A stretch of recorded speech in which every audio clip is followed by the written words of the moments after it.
সাজৰ কাৰণে মই আনি থৈছিলোঁ ভেবেলী লতা, নৰসিংহ আৰু এইটো কি বুলি কয় মাৰচাং, ভেবেলী লতা আৰু নৰসিংহ তিনিবিধ এনেকৈ চব্জি বাৰীৰ পৰাই ছিঙি আনি এনেদৰে ধুই থৈ দি দিছিলোঁ।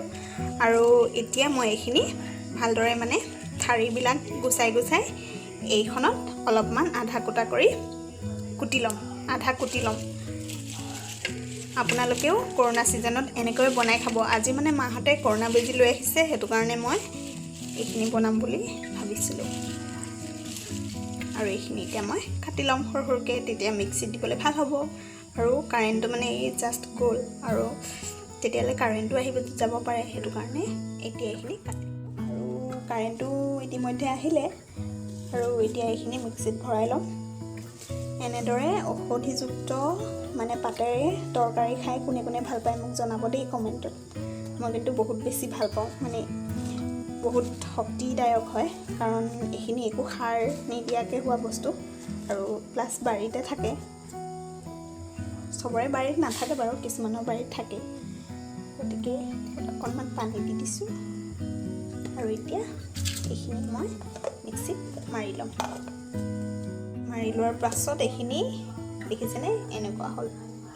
আৰু এতিয়া মই এই আটাইখিনি পাত মিক্সিত মাৰি এনেকুৱা কৰি ল'ম। পিচি লোৱাৰ পিছত এই পেষ্টখিনি এনেকুৱা হ'ল। আৰু মই এটা মগত ভালদৰে উলিয়াই লৈছোঁ। কিছুমানে কি কৰে এইখিনি চেকি লয়, কিন্তু নিয়মমতে চেকি ল'লে বেছি মানে ভাল লাগে, কিন্তু মানে বেছি ভিটামিনটো নাথাকে। গতিকে মই চেকি নলওঁ।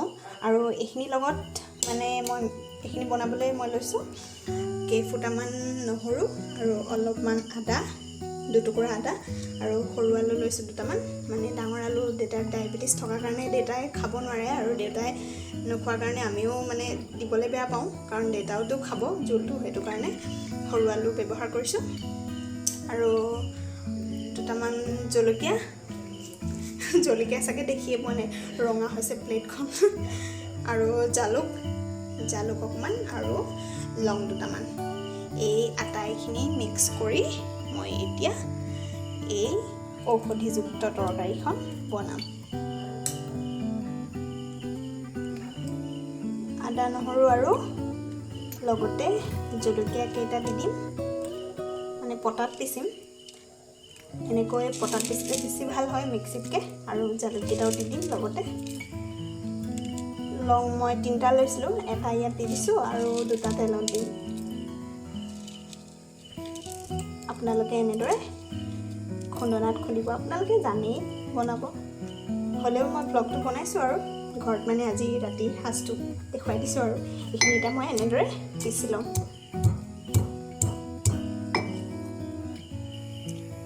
আৰু এতিয়া মই কুকাৰটো উঠাই দিলোঁ, আৰু কুকাৰটো ভালদৰে গৰম হৈ ল'ব। কুকাৰটো গৰম হৈ মানে মই সৰুকৈ পিঁয়াজ এটা কাটি ল'লোঁ। আৰু আমাৰ কুকাৰটো গৰম হৈ গৈছে। এতিয়া ইয়াত দিম তেল। ইয়াত তেল অকণ দি দিছোঁ, বেছি দিব নালাগে, অকণমান দিলেই হ'ল। বছ ইমানকৈ তেল দিছোঁ। আমাৰ মছলাখিনিও খুন্দা হৈ গৈছে। এইখিনি বেছি লোৱা নাই মই মছলা, অলপমান লৈছোঁ।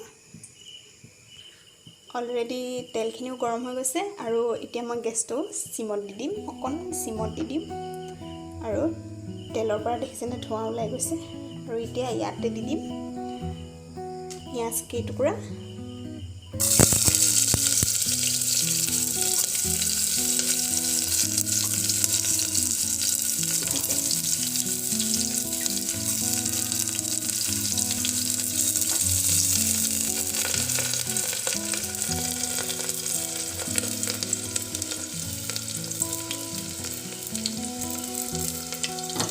কেইটুকুৰা ৰঙচুৱা হয় মানে ইয়াতে দি দিম, লগতে লং 2টা।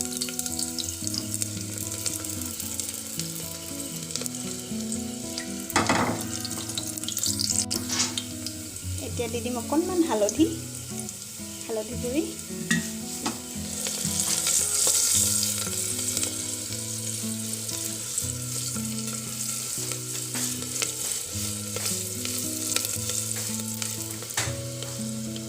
হালধি গুড়ি দি দিলোঁ। এতিয়া আমি দি দিম যোনখিনি পেষ্টখিনি আমি বনাই ৰাখিছিলোঁ সেই পেষ্টখিনি দি দিম।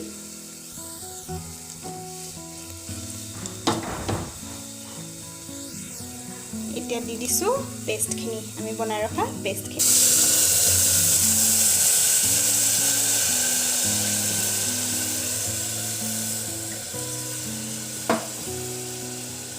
এতিয়া এইখিনি এনেদৰে অকণমান ভাজি ল'ব লাগিব, মানে ইয়াত জোলৰ নিচিনা হৈ যায় ন, হ'লেও অলপমান ভাজি ল'ব লাগিব। আৰু ইয়াতে এতিয়া দি দিম অকণমান নিমখ দি দিলোঁ আৰু এনেদৰে এতিয়া অলপ লৰাই থাকিম। আৰু গেছৰ ফ্লেমটো অলপমান ল' কৰি দিম আৰু ঢাকনিখন মানে এনেই ওপৰত অকণমান সময় লগাই থ'ম। ঢাকনিখন এনেই অকণমান ওপৰতে এনেই লগাই থৈছোঁ। লাহেকৈ অলপ টাইম এনেকৈ ভাজি ল'ম। এইখিনি ভাজি থাকোঁতে যেতিয়া ভাজি থাকিব তেতিয়া অলপ ক'লা টাইপৰ হৈ যাব, তেতিয়া গম পাব যে আপুনি ভজাটো অলপ হৈ গৈছে। মোৰ এতিয়ালৈকে ভালকৈ হোৱা নাই, কিন্তু আৰু অলপ ভাজিব লাগিব, মানে 5 মিনিটমান আপোনালোকে ভালদৰে ভাজি ল'ব।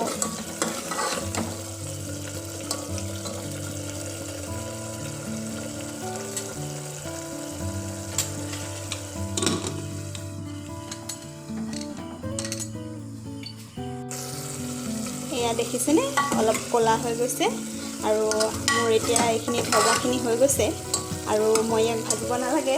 আৰু এতিয়া আমি ইয়াতে দি দিম আদা নহৰু পেষ্টখিনি যে খুন্দি থৈছিলোঁ সেইখিনি দি দিম। এয়া দেখিছেনে আদা নহৰু পেষ্টখিনি দি দিলোঁ আৰু এতিয়া ভালদৰে এনেকৈ লৰাই দিম।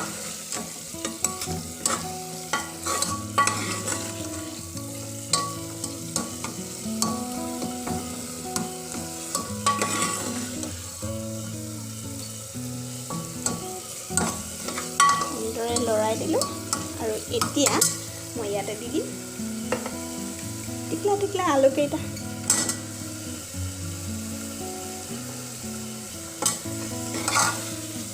ডাঙৰ আলু দিব পাৰে আপোনালোকে, মই দেউতাৰ ডায়েবেটিছ থকাৰ কাৰণে সৰু আলু ব্যৱহাৰ কৰিছোঁ, কাৰণ ডায়েবেটিছ মানুহে ডাঙৰ আলুটো খোৱাটো ইমান ভাল নহয়, সেয়েহে মই সৰু আলুটো ব্যৱহাৰ কৰিছোঁ। আৰু এতিয়া যোনটো মগত মানে মই সেই পেষ্টখিনি থৈছিলোঁ সেই মগটো কাষত এনেকৈ লাগি থকাৰ কাৰণে মই এই মগটো দি পানী দিম বুলি ভাবিলোঁ আৰু পানী মই দিছোঁ 1 গিলাচ দি আৰু আধা গিলাচ দি দিছোঁ। এতিয়া পানীখিনি ইয়াত এড কৰি দিছোঁ।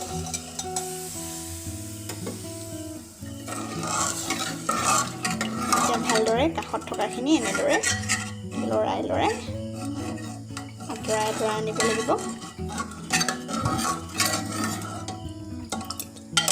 এনেকুৱা হ'ল আৰু মই ইয়াত এতিয়া আৰু 1 কাপ পানী দিম। মই ইয়াত আৰু 1 কাপ পানী এড কৰিছোঁ আৰু এতিয়া এনেদৰে লৰাই লৈ ভালদৰে 4-5 নহ'লে 6টামান চিটি মাৰিবলৈ এতিয়া ইয়াক এনেদৰে এৰি দিম। গেছৰ ফ্লেমটো হাইত দিব। কুকাৰটোৱে ইতিমধ্যে চিটি মৰা ষ্টাৰ্ট কৰি দিছে আৰু এতিয়া এনেদৰে আমি 5-6টামান চিটি মাৰি ল'বলৈ দিম। মোৰ 2টা চিটি অলৰেডি মাৰিলে আৰু 4টামান মাৰিবলৈ দিম।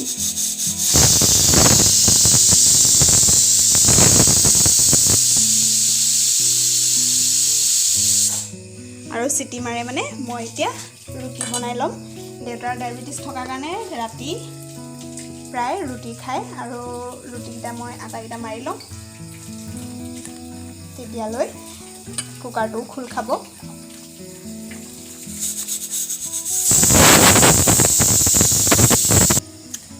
মোৰ আটাটো মাৰি হৈ গ'ল।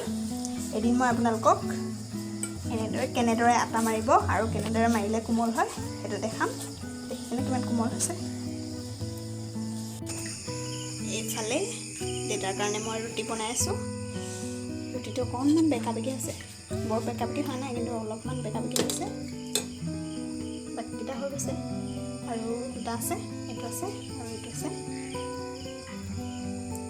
মোৰ ৰুটিটো ফুলি গৈছে। অকণমান দেৰি হ'ল আৰু মোৰ ৰুটিটো হৈ গৈছে।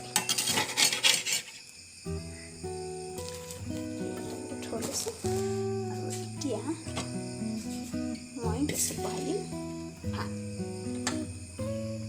তৰকাৰীখিনি দেখিছেনে? এইটো চিটি মৰাৰ পিছত চুটিটো খোল খোৱাৰ পিছত আকৌ মই এনেদৰে উতলাই দিছোঁ আৰু ইয়াতে মই দি দিম মাছকেইটা। আমি 4টা মানুহ, গতিকে 4টা মাছ দি দিম। মই মাছকেইটা মানে দিনতে ফ্ৰাই কৰি থৈছিলোঁ।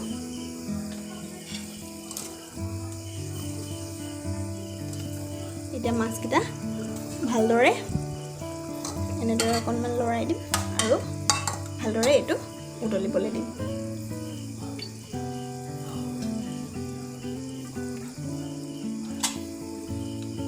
চিটিটো 2টামান চিটি মাৰি দিবলৈ দিম, তেতিয়া সোনকালে উতলিব, প্লাছ গেছটো অলপ বাচিব। এইপিনে মই ভাত উঠাই দিছোঁ আৰু ভাতটো চিটি মাৰিব, আমাৰ তেতিয়া খাব ৰেডি হৈ যাব। আজিৰ ঔষধিযুক্ত তৰকাৰীখন আৰু মাছটো মই ইয়াতে লৈ লৈছোঁ আৰু গৰম গৰম ভাতৰ সৈতে এতিয়া খাবহে লাগে আৰু। বাকীসকলে খাই আছে, এয়া বাকীসকলে খাই আছে, মাকো দিছোঁ। আৰু মই মাছটো উলিয়াই লৈছোঁ, গৰম গৰম ভাত আৰু এতিয়া খাবহে লাগে। মাছটোত মানে ভেদাইলতা আৰু জোলৰ হেৰিখিনি সোমাই যায় যে, তৰকাৰী জোলখিনি সোমাই যায় যে, মাছটোও খাবলৈ বেলেগ এটা সোৱাদ হৈ যায়। দেখিছে ভিতৰত গোটেই সেইখিনি সোমাই আছে।